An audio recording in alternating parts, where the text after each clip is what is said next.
How's it going, guys? So today I'm going to show you what it's like to drive the 2017 Audi S8 Plus. First, check out the key. This is really nice quality. It's better than what you get from Mercedes, but not quite as cool as the BMW key. Now, before we get into the front, let's go ahead and hop in the back. We've got beautiful contrasted stitching, brown leather. Now, notably, we do have less legroom in the S8 Plus than we do in the BMW 7 Series or Mercedes S63, but we still obviously have plenty of legroom. Headroom is good as well. Got this beautiful Alcantara headliner, and what I really like is these seats, like an airplane, can actually fold to give you some extra side head support if you want to nap. We've also got automatic rear sunshades here, and you can control the back one with this button here. We've got a pass-through and climate controls here. We also have heated seats, although there are no cooled seat options for the rear. We do have cooled seats in the front. Now let's go ahead and hop into the front. You can get rear seat entertainment, some screens here. This doesn't have it, but you can't get an option of reclining or massaging rear seats like you can in some of the other competitors. Nice little cubby. I guess this is an ashtray here. Lock and unlock, window switches, and that's about it. Hop on into the front. You'll notice the V8T. It's a 4-liter twin turbocharged V8. Beeping at me. Let's go ahead and start it up with the start-stop button here. Fires up that V8. We've got 605 horsepower. How crazy is that? 605 and 553 pound-feet of torque. Nice S8 badge here. Brown contrasted stitching that matches the seats.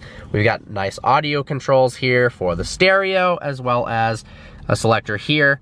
You can click this. We have a analog tachometer and speedo, but we have a digital display with some information in the middle. Of course, we have Audi's MMI system. The screen's not quite as nice as its competitors, but it'll do. We can close that with that button there, make it a little more streamlined. Very flush carbon fiber with some brown tint to it to match the seats. Let's put that back up. Of course, we have traction control. We can turn that off and on for launch control, an analog clock, park distance control. Let's go ahead and check out the backup camera, shall we? So when you turn the wheel, it shows you the drive lines where the car would go. We've got different viewing angles as well. That's pretty cool. That's nice for parallel parking. Then you can change it from graphics to actual camera, mess with the settings. Nice. We've got a decent sized glove box here, as well as some storage space both here and right here. That's kind of unique. We've got memory seats, of course, lock and unlock. Right here is the night vision option, so let's click that. Activates night vision assist. Check out how cool that is. Something straight out of Call of Duty. You can see objects like animals, people in nighttime, so that hopefully you don't hit them. We've, of course, got light options here, really cool LEDs, and more features as well. Lighting for the tachometer. Vent controls. You actually have two-way child locks. You can lock the left side and lock the right side independently. I like that. We've got nice aluminum pedals. They feel really good. Cruise control here. We've got steering wheel mounted paddles, an 8-speed Tiptronic transmission. This is our lane keep assist, as well as our turn signals, of course, windshield wipers. This is how you put it into drive, although getting into reverse is sometimes tricky, and I end up putting it into neutral or park. So this definitely takes a little bit to get used to, but I'm sure you can adapt. Got some more storage here. Notably, there is no great place to put an iPhone. Here's an iPhone 7 Plus, and there's no place to set it so that you can really see what's going on. I use my iPhone for navigation. I don't use the navigation on the actual car, so it would be nice to have a better space there. Cigarette lighter, nobody really uses those anymore. We've got a two-way folding center console, not quite as cool as Mercedes that pops up from different directions, but it serves a similar purpose. Nice armrest. Of course, we've got lighting up here. as well as a nice sunroof and Alcantara. Well, enough interior stuff. I'm gonna go ahead and strap on the GoPro and take this for a drive and let you know what it's like to drive the 2017 Audi S8. All right, let's go ahead and put it into drive. And how cool is this? You can actually see two people up there that are highlighted in yellow boxes to let you know to watch out. It's two kids hanging out, thankfully, on the sidewalk and not in the middle of the road, but that is very handy. Let's go ahead and turn that off for a little less distractions. Now, let's play around with the drive settings. We're gonna put it to dynamic mode. We've got comfort, auto, dynamic, and individual. Dynamic makes the steering stiffer, the throttle response quicker, the suspension firmer. Now, the S8 prior to this had 85 less horsepower. We've got more power now with the S8 Plus. We've got a stiffer air ride suspension. With the dynamic package, you can get carbon ceramic brakes as well as rear torque vectoring and some carbon fiber additions. Not really necessary on this, but you have it in case you need it or want it. All right, let's go ahead and put it in first. Oh, there's a cop right there. I'm gonna take this off.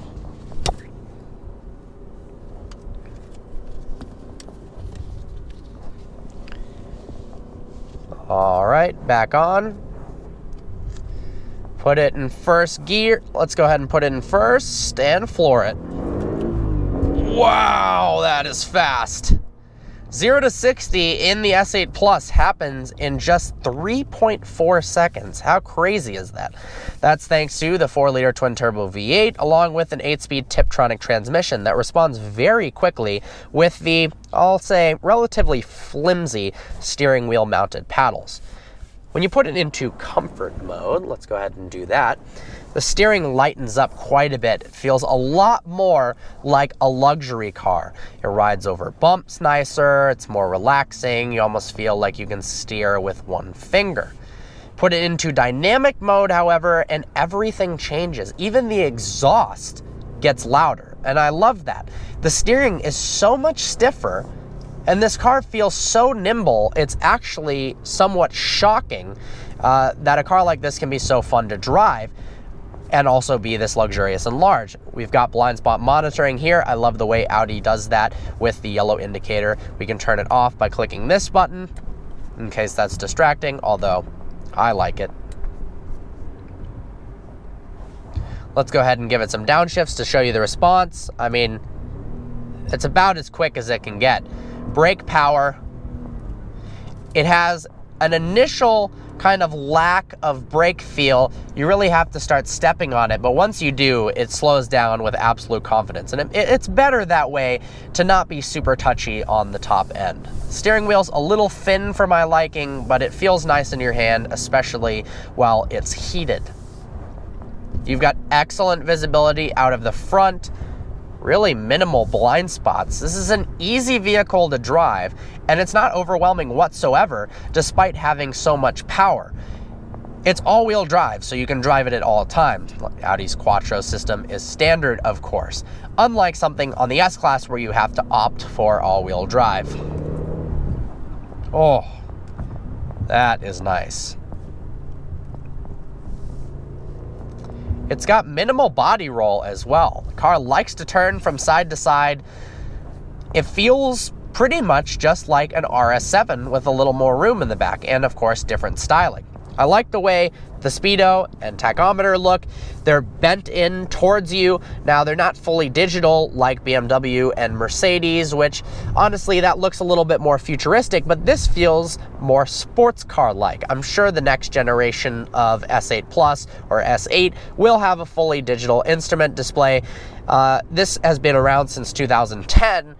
The A8 has of this generation. So they are due for an update. Apparently, there have been spy shots of the 2018 Audi A8, so it will be cool to see what that generation of vehicle looks like.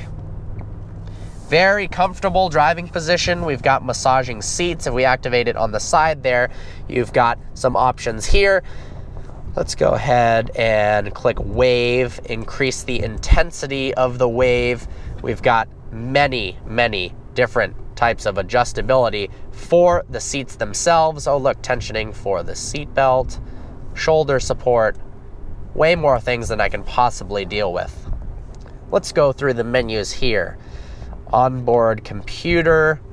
Well, we aren't averaging good gas mileage. Since I've been reviewing it, we've averaged 8.8 miles per gallon. That is horrible. Long-term history, 9 miles per gallon. All right, well, that's not too good. Let's go back, shall we? Digital speedometer. Don't need that. Assist. All right, what is this telling me here? I guess it's lane keep assist. Reduced display. Oh, that's nice. We've just got the tachometer here and the speedo and some info here, but it's nice and reduced. Launching the car is super easy. Just put it in sport mode, turn traction control off, mash the brake, mash the gas, release the brake, and this thing launches incredibly well. It's got an excellent burble to the exhaust as well. Let's go ahead and mess around with individual mode, shall we? Set individual. Engine/transmission, that's in dynamic. Air suspension is in sport. Dynamic steering.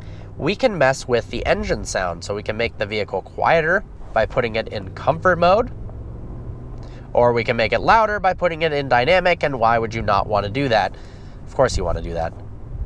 It has a nice blat to the exhaust and some burbles as you let off the throttle.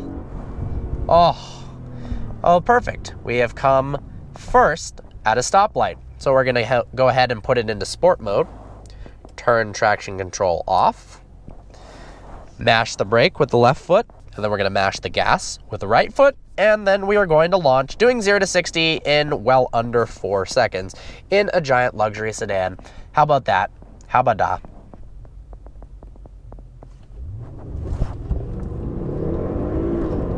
Wow. Yep. That was incredibly fast.